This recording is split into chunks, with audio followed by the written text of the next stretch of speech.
Voilà le scénario que beaucoup de Français veulent éviter cet été. Un avion rempli. Dans ce vol Paris-Marseille il y a quelques jours, les passagers sont assis à quelques centimètres les uns des autres. À l'approche des vacances d'été, Air France prépare une reprise du trafic adaptée à la crise sanitaire.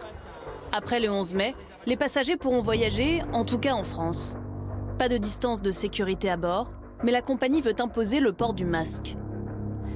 De 5% du trafic aujourd'hui, Air France espère assurer 20% des vols au mois de juin, 30% au mois de juillet.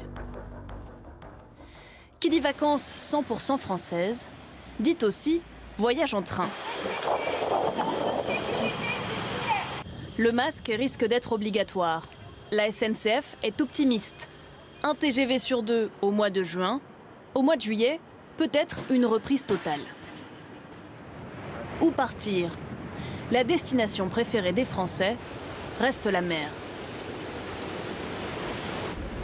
À Lacanau, en Nouvelle-Aquitaine, les plages sont toujours vides. Seront-elles ouvertes au public? Les touristes pourront-ils se baigner, faire du sport? Pas de réponse pour l'instant.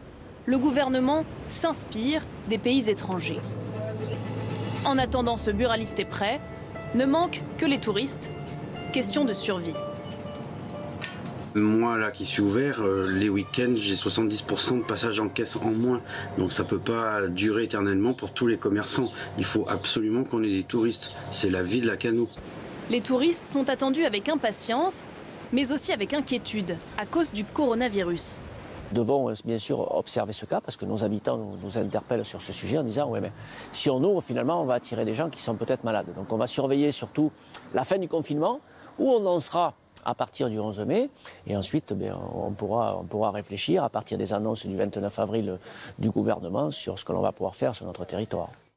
À quelques kilomètres de là, Andernos-les-Bains, normalement noir de monde en été. Cette année, les touristes n'y seront peut-être pas les bienvenus. Le maire est pour une solution radicale. Ce n'est pas un ostracisme par rapport au reste des autres régions. Ce serait intéressant justement que chaque région, chaque métropole a autour d'elle des possibilités de villégiature à 100 bornes, 150 bornes.